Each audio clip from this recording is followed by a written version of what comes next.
through the power of story and the people you should know. Are you ready? Are you ready? Are you ready?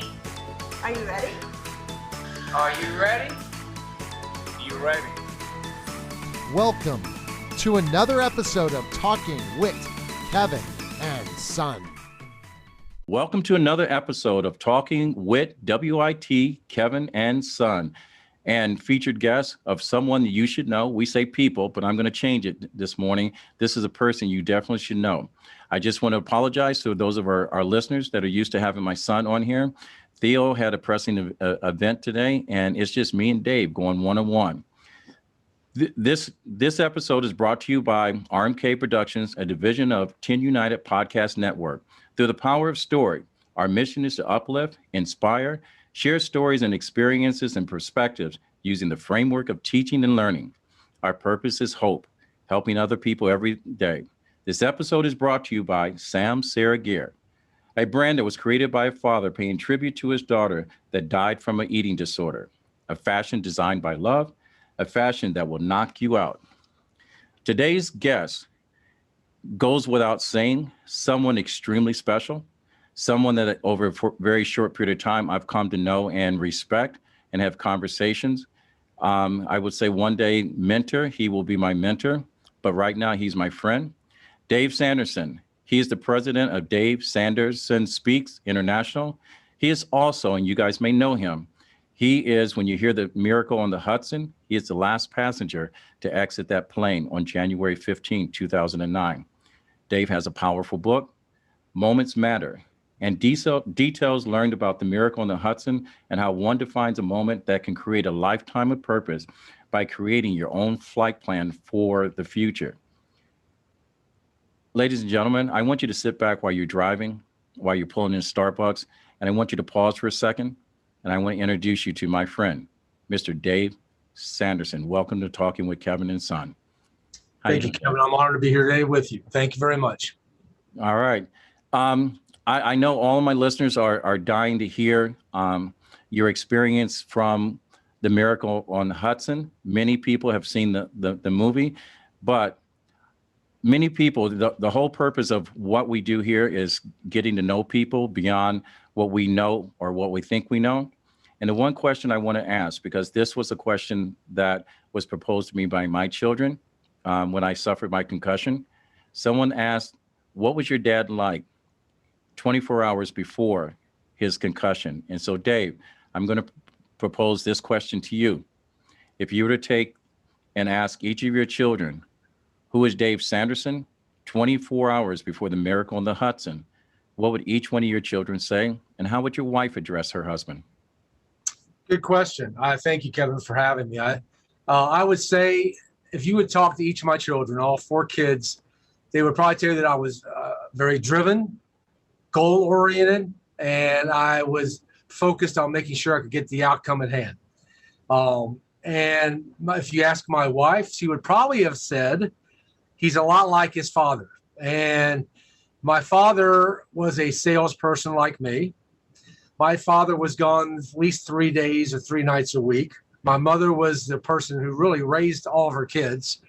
I love my dad, but my dad was driven likewise. He wanted to have something better for his family. So he did what he thought he had to do to make sure each one of his kids and his family had the best that they could have.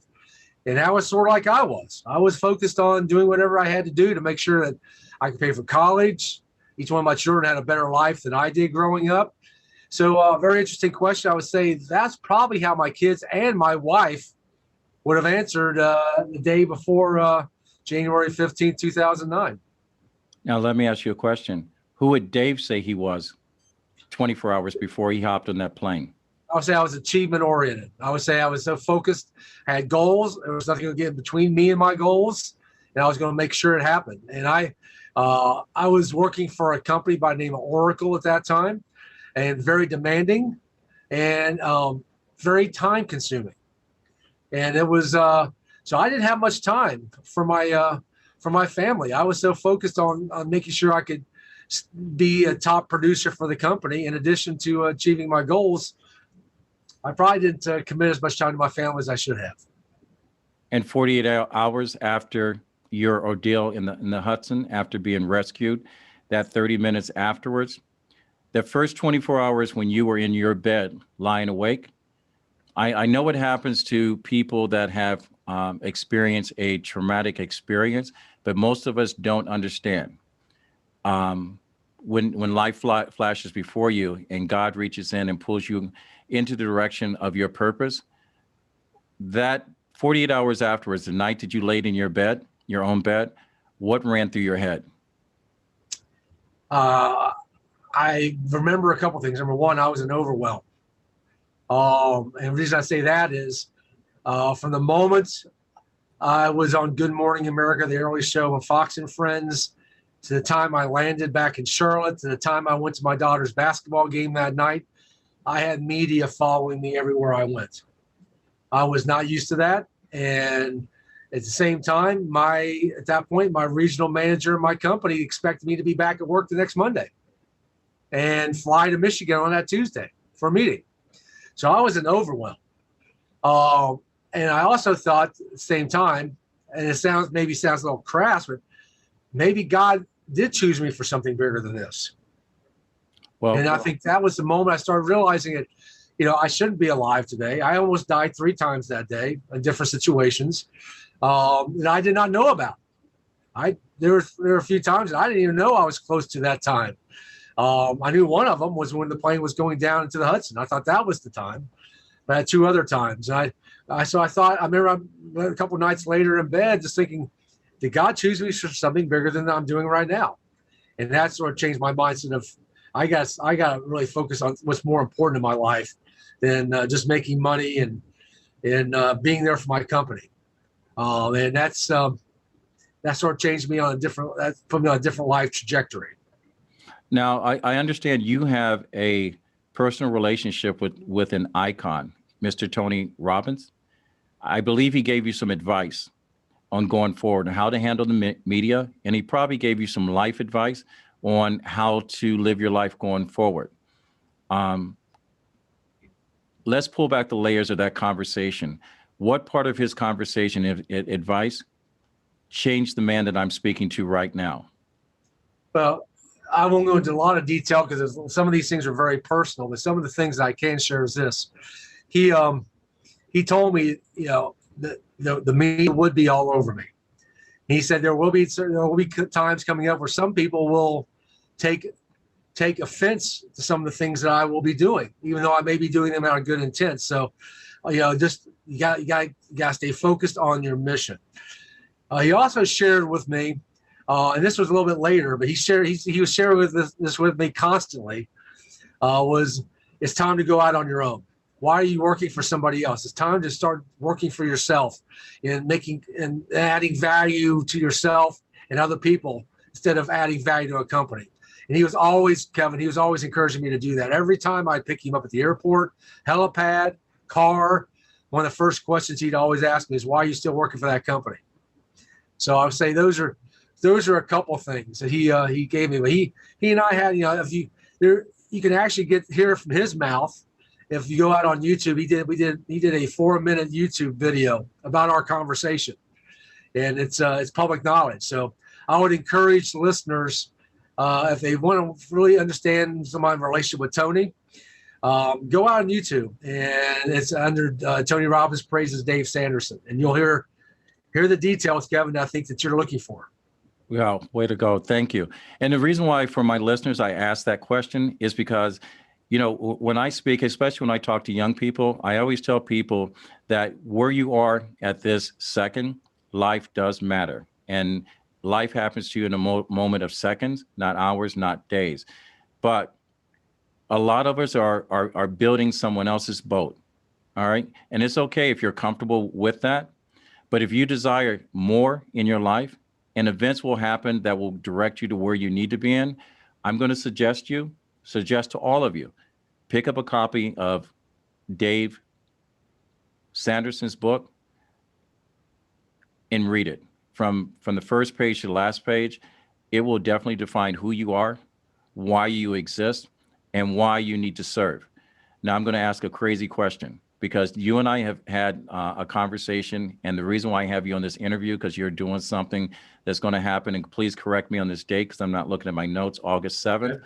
that Right. you are doing something that most people that have ever had a traumatic event, you are revisiting the scene of the crime and you're volunteering for it. You're about to get into the water with, I think, 200 Navy SEALs. Am I correct? 125 as of last week. Well, anyway, there's some badass people in there. So there's 200 when they're coming at you. David, I'm going to ask you, what the hell are you thinking and why are you doing this? Well, you're asking me the same thing my current mentor asked me when I told him. My current mentor, Don, actually serves the Army Ranger, so he understands this mentality. There's a few reasons I'm doing it. Number one, I was invited to do it by a very elite organization. And one of the things I learned not only from Tony, but from my mentor, Bill, is you always want to be around the people you're around will lift you, and the value of association. So number one, being around an elite group of people that will hold you to a standard is one of the reasons. Second, I want to leave the Hudson this time on my terms. Last time I left it on somebody else's terms. And one of the things I've learned, not only being around with Tony and Bill, my mentor, and Don, my current mentor, and some of these other great people I've had the opportunity to be around, is you want to leave on your terms. And, my dad taught me that years ago, but I didn't listen to my dad. And it's after I bought my first car, and I was very proud of myself, and he made me take it back. And he told me I had to think things through, and you got to leave things up, be able to leave things on your own terms. So he told me that back in 1983, but I didn't listen to it. Those are two reasons. Number three, I really want people to understand there are people, especially vets, who have given their time and their lives for us to have the freedoms that we have. That are going through tough times right now, especially after COVID. And one of the bigger reasons and major reasons I'm doing this is so we can raise money for those folks who gave their time and their potential lives so I could do these things and you could do what you're doing, Kevin. So those are really the three key reasons I'm doing it. Don, my mentor, asked me the same question. What are you thinking about? What are you doing? It's not too late to get out. But once we start on a mission, Kevin, we don't give up. We're focused on it. And I'm very blessed that I've been given not only the ability to be with an elite group, but it gave me somebody to work with who trains Olympic swimmers, who's teaching me how to reteach me how to swim in a more effective way. And I've got a wingman who's a captain in the Navy, and she's going to be my wingman. I'm going to be her wingman out in the water. And, she's transitioning out of the United States Navy, and I'm supporting her and helping her with that transition. Because one of the things I've learned is I've done a lot of work with first responders and military is when they transition out of that structured they're used to, they struggle. So I'm working with her, and she's going to support me in the water as we swim together back in Hudson River on August 7th. Well, I will tell you, the great Mike Tyson, which I've had the pleasure to meet a lot of people, and believe it or not, I've actually met Tony 100 years ago when he was getting people to walk on hot coals. Mike Tyson always says that everyone has a great plan until you get punched in the face. Right. Now, I know part of it from what I do as a fitness professional and teaching people how to overcome and change their life. Cognitive training has a lot to do with it. Once you get into that water, I've lived in New York for 13 years. I know that current. My wife has swam as an Ironman, and that current is constantly changing. Mentally, where are you at, and are you ready for this? Yeah, that's a question my team keeps asking me, and I think I am ready for this. I believe I am. Number one, that day, that plane floated a half a mile down the river in 24 minutes, so I understand the current. So that's number one. Number two, my couple of members of my team and I went back to the Hudson River 2 weeks ago and filmed the route and filmed the current, so I can visualize. And we're also going to do this to raise money for the homeless vets, but I also wanted to have it on film and visualize what we're getting into. Number three, the SEALs are very smart people. They wouldn't be where they are without some intelligence. They're actually looking at the right time of day to be able to do this, so we hit the currents where they will help us instead of hurt us. So no, yeah, one of the reasons I went back to the Hudson River a couple of weeks ago was just to make sure I could acclimate again.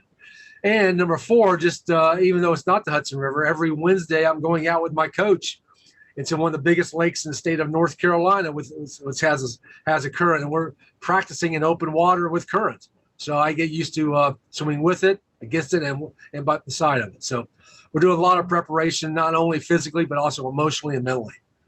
All right. So for those of you that are not getting this message, a lot of us live our daily lives looking backwards, hanging on to things that we can't control. The biggest way that you can overcome something is to face it head on. Dave Sanderson is going back, and he is facing a challenge that almost cost him his life, cost him his future, but gave him a second chance at this life. And the second chance of his life brought him to a point in his life where he's creating service. Can you tell me the dates that you're doing this? How can someone get involved? How can we support you? How can we donate? Speak very slowly and in sync so people can write this down.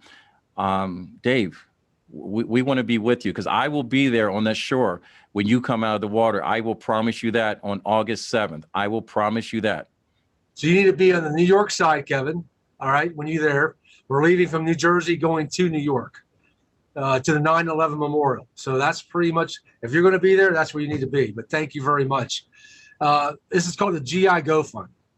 And if you go to my website at davesandersonspeaks.com, I have a link to my page on the GI Go Fund page.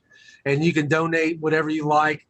But I'm encouraging people, Kevin, to donate $15. And people say, well, why 15? This is why 15, Kevin. The date of I was in the plane crash was January 15th. I was in seat 15A. The plane crashed at 1,531 hours. I swam 15 yards to save my life. So there's a lot of correlation with 15 and me. So I'm encouraging, if you have just to have an extra $15, it's tax deductible. Go to my website, davesandersonspeaks.com. Click on the GI Go Fund link right there on my page. It'll take you straight to my page. It's on their website, and you can go to the other, but 15 in or any amount that you like. And I know that they would be very, very grateful for anything that they can get, because these folks, as you know, gave their time and lives for us. And this is also to commemorate the 20th anniversary of 9/11 and those folks that were lost that day, which I think if you're an American, I think you remember that day and what it meant. So we're going to do this in commemoration of those folks who lost their lives that day likewise. Hence why we're going to the 9/11 Memorial to do the final 100 push-ups and to say thank you to those folks who gave their lives that day. Way to go. And to my listeners, I will tell you, okay, when you're looking at this, those of you that are viewing this, Getting to Know You episode with Dave Sanderson, you'll see that even though our country is somewhat divided, today Dave and I are joined together. I grew up in a military family. Each one of my siblings, my uncles, my grandfathers before then served in some force of the armed forces. So we're paying tribute to them. Our vets need your help. So whatever your bias is, no matter what your current position is and your feelings towards it, you are in one of the greatest countries on this planet. No matter how you feel or how you're divided, we are who we are because of the sacrifices that our uncles, our aunts, our grandparents, and those before us have made. This cause is something you don't have to think about. $15 is a drop in the hat. It's that sandwich that you don't need from the fast food restaurant. It's that pack of something that you don't need to inhale. It's that $15 is laying around in a jar that you have not spent, invested in someone's life to make a difference. Our duty is to serve. Now, Dave, I want you to do me a small favor. I want you to close your eyes, and I want you to tell me, when you hear these words, this is your captain, brace for impact. What goes through your mind?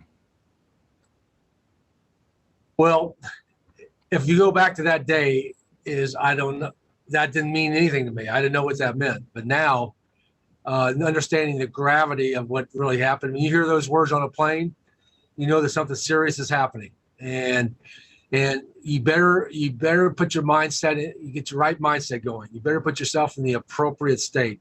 So I would say when I hear those words now, I immediately think, get prepared. Get prepared. Something's going to happen, and you got to be mentally prepared to be able to handle anything that's coming your way. And this is going to sound strange because I've started reading your book. You had an opportunity to not be the last passenger off that plane that deboarded that plane. You had an opportunity, but for some reason, why were you the last person? And now that, as you're right, I got to the aisle, it was my turn to go. And my game plan from the moment of we crossed the bridge and after my final thought was aisle up, out, aisle up, out, aisle up, out. So I had prepared my game plan for what was going to happen in case I survived the crash.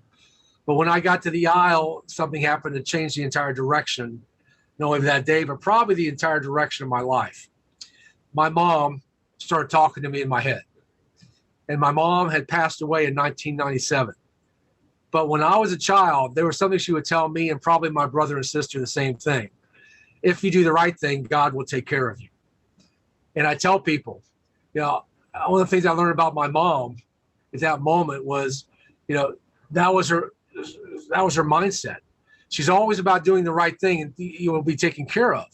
And she didn't tell me, see, Kevin, one of the things I realized later, she did not tell me to do the right thing. She told me, if you do the right thing. So my mother, one of the gifts my mother gave me is the power of choice that we all have. I could have still chosen to get off the plane.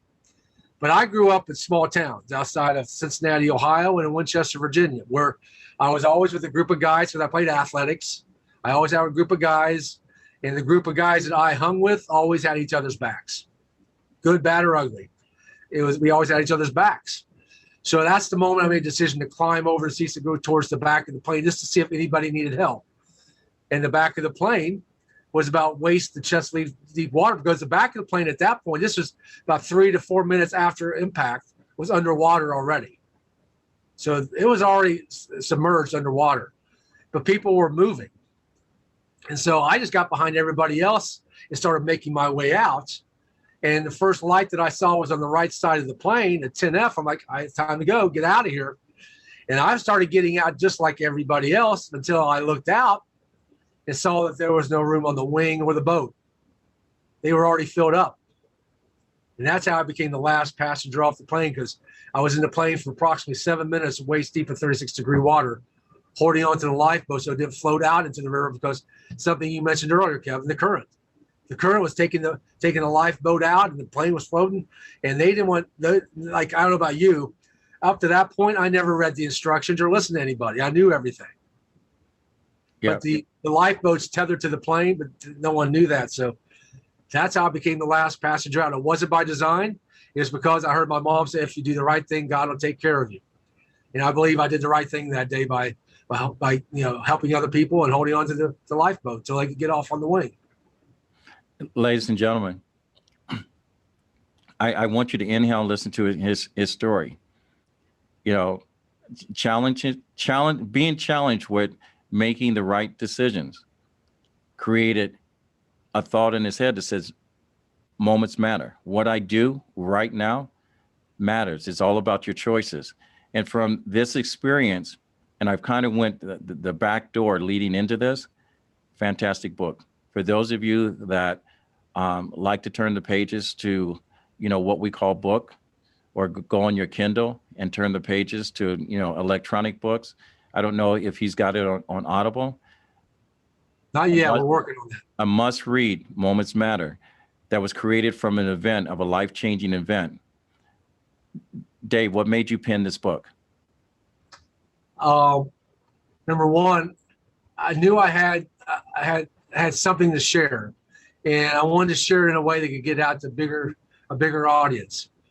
But how it really came about, I want to tell you exactly how it came about. We were tossing back ideas. Cindy and I were tossing back ideas. I've known Cindy for 10 years up to that point. She was with Tony Robbins likewise, so we had a close friendship. But there was a day, and I was sitting exactly where I'm sitting right now, and my wife called me.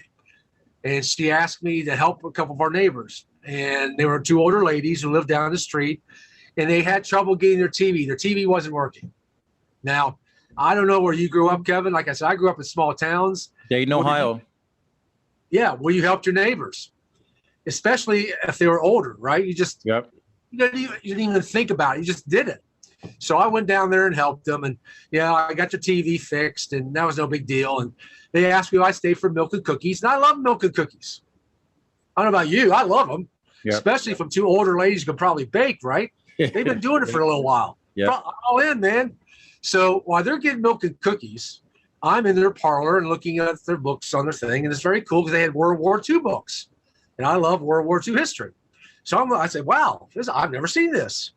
So they walked back out, and I said, hey, I've never seen this book. Where did you get this book? And they both looked at me and rolled up their sleeve and showed me the numbers and letters down their arm. They were actually in the book. They had survived Buchenwald, the concentration camp. And I was blown away. Nobody except Miss Joanne, who lived next door to them, knew that they survived a concentration camp. So I said, please let me record this story. I mean, they were in the late 70s at that point. Please, they would not let me record it, but for 2 hours or more, they told me a story about how they survived a concentration camp. I was blown away. Where I come back, I'm sitting right here. I called Cindy. I said, Cindy, I got it. This book we're doing, it's all about the moments in our lives that matter. These ladies made their moments matter. They never separated. Their mother told them when before their mother died in the concentration, to never separate. This is all you have left is your sister.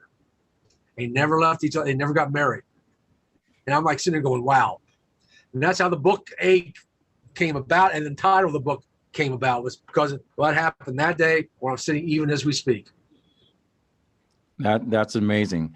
For those of you that didn't catch earlier, you can reach David at DaveSandersonSpeaks.com. Dave has a wonderful family, Chelsea, Colleen, Chance, a wife, I believe, of 35 years, Terry. 34 years this year, yep. 34 years. He is, by far, I've met a lot of amazing people, but I've only met a few handful of genuine people that I can honestly say that I was impressed by. Our stories almost run parallel to each other, our experiences. I think I'm a little older than you, Dave. All right, I'm 62. We don't have to tell your age, but I'm about a year and a half younger than you are, to say it that way. But it's one thing that my grandfather always said: God only sends his strongest warriors out into battle. Dave Sanderson is that warrior. The 12 lessons in his book are 13 lessons that we need to learn. And the reason why I say 13, because the first lesson that I've always learned is put God first. And Dave is a man of his faith and true conviction to what he's doing, what he's done. Life does matter. It happens in a matter of seconds. It's all about choices, and the choices you make will determine the outcome of what you believe.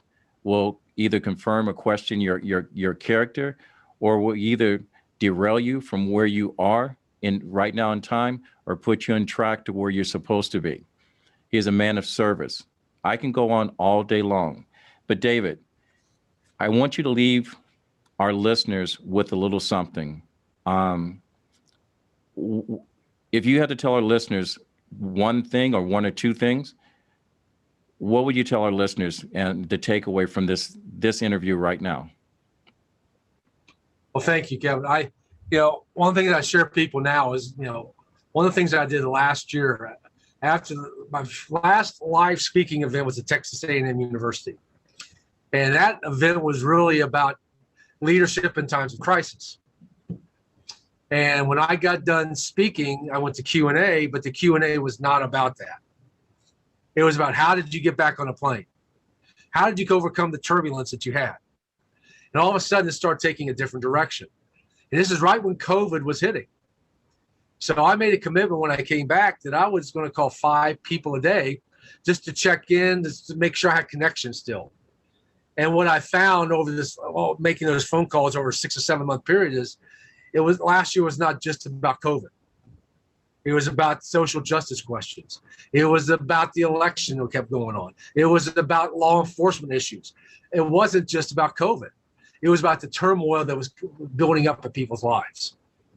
So last November, Kevin, I was asked to speak at my high school in Virginia.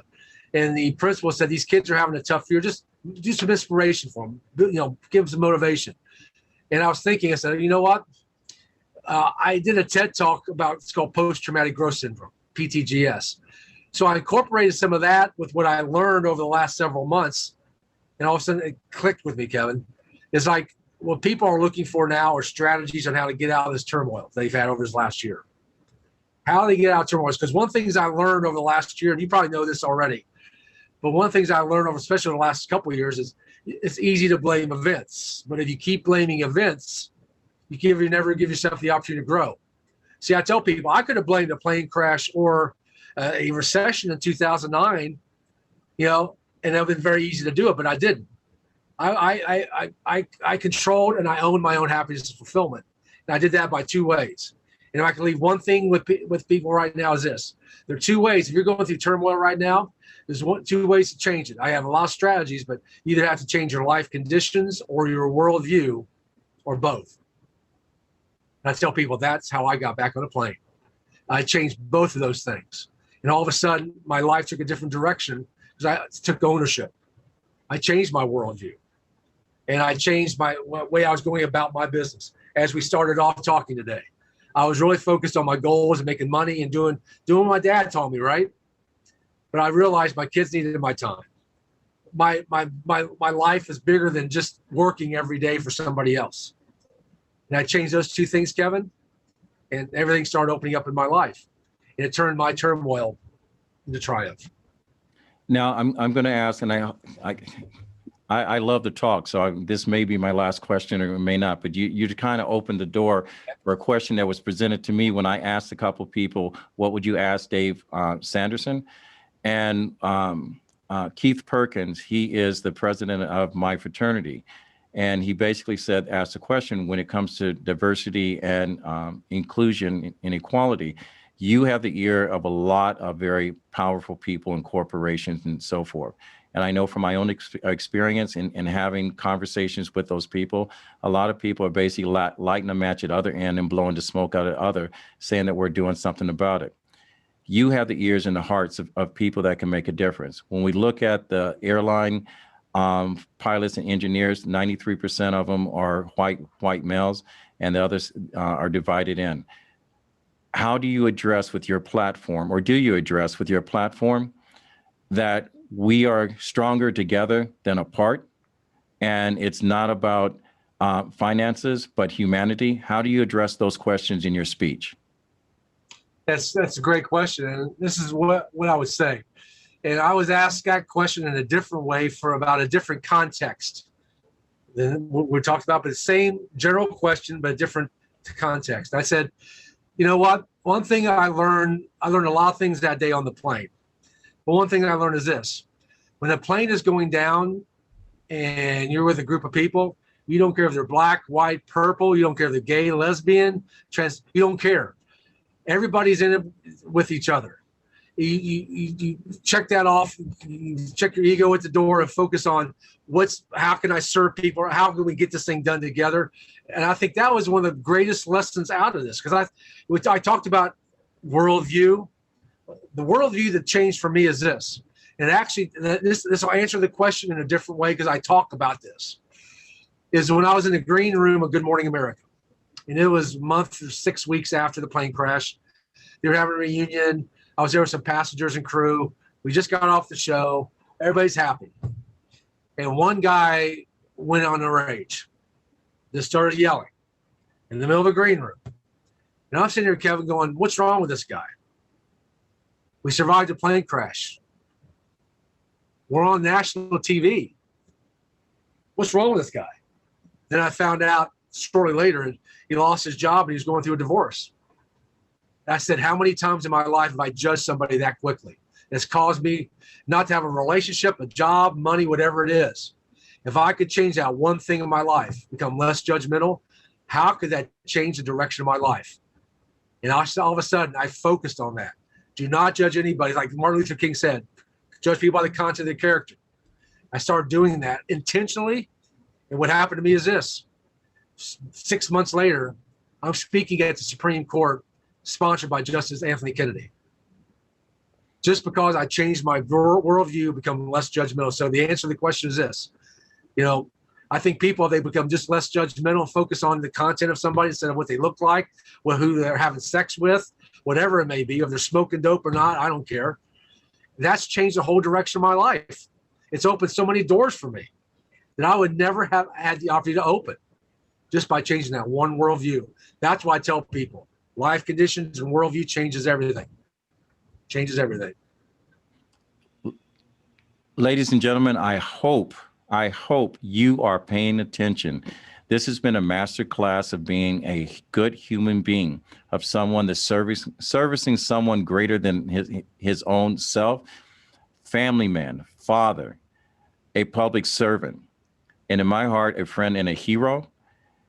Dave Sanderson, again, we're going to wrap this up real quick. All right. I want you to tell us again about the event, August 7th, 2021. How do we get into contact with you? How do we support you? Where do we need to line up and show up in order to have you come out of the water? And I'm telling everyone, my listeners, please show up and applaud not only Dave, but the Navy SEALs that are protecting this country and sacrificing their own lives because their fathers, their brothers, their uncles, their friends to someone. They are humans. And like Dave said, it doesn't matter what color your skin is, no matter where you come from or whatever your situation. When we're together, we serve. When we're on that plane and the plane is going down, you forget about your biases and you become one. And that's the only way anything is going to change. And Dave, how do we get in touch with you and how do we support you? Well, thank you very much. First, go to my website, DaveSandersonSpeaks.com. And once again, you can click on the GI Go Fund to go to that page, on their page, so that you can support me. And whatever you would like to offer would be much appreciated. But if you do $15, that would mean a lot to me and be able to help somebody else.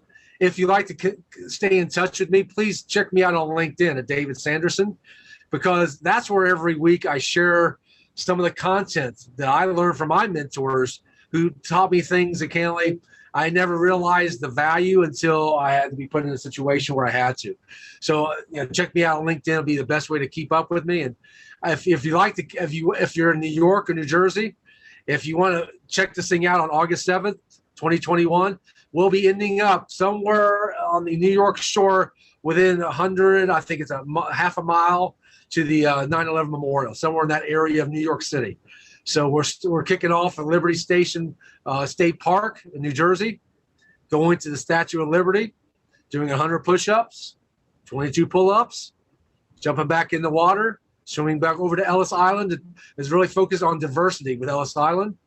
Do the same thing, 100 push-ups, 100 pull-ups, and the final leg is going straight to New York City to the 9/11 Memorial. And that's where you can either kick it off with me or end up with me. Kevin, I appreciate the opportunity to share. Thank you very much. Also attached to your link to this event for accommodations for people trying to find a way to book hotels in order to be there overnight? That is a great question. I have no idea. If you go to GI Go Fund page, maybe have it there, but I know they have information about that day on that page. All right. Dave, is there anything you want to leave us with before I wrap up? No, I just say thank you, Kevin, for having me. I think we're brothers in spirit. We do have a similar background, and I think, like you said, you had some time in Ohio, likewise. So I think maybe some of these Midwestern values are coming through. And I think right now that's what a lot of people need is they need to come from the heart and focus on how you can add value to somebody else before you add value to yourself. You're exactly right. And did I send you a copy of my book yet? You have not.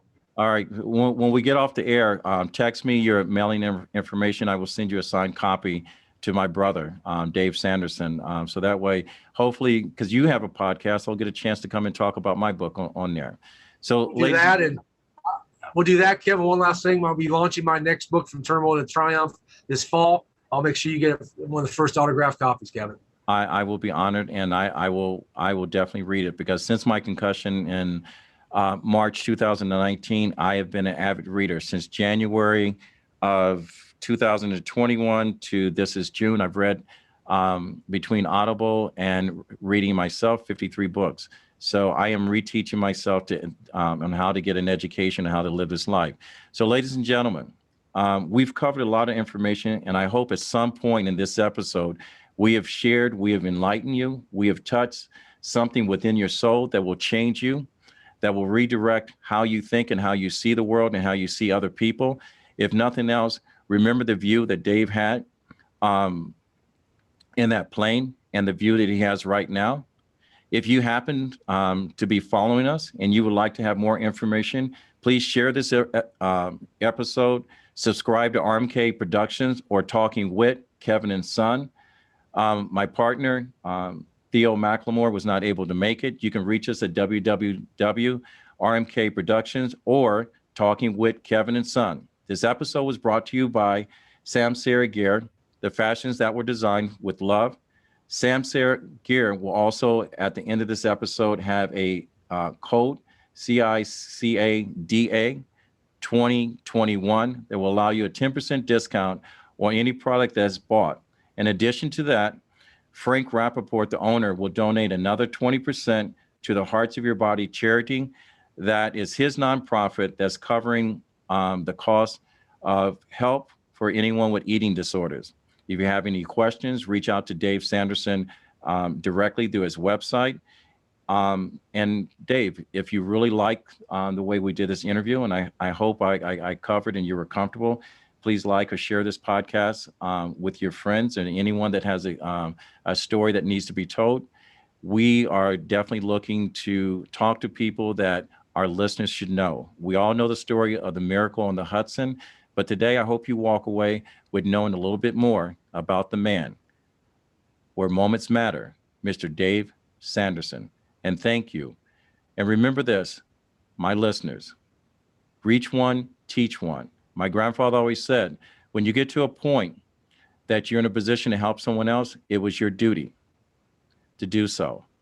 And the last thing I'm going to say to my listeners is find 1,000 reasons to be kind to someone. We would like to thank our listeners for allowing us your time to share through the power of story, conversations of people you should know.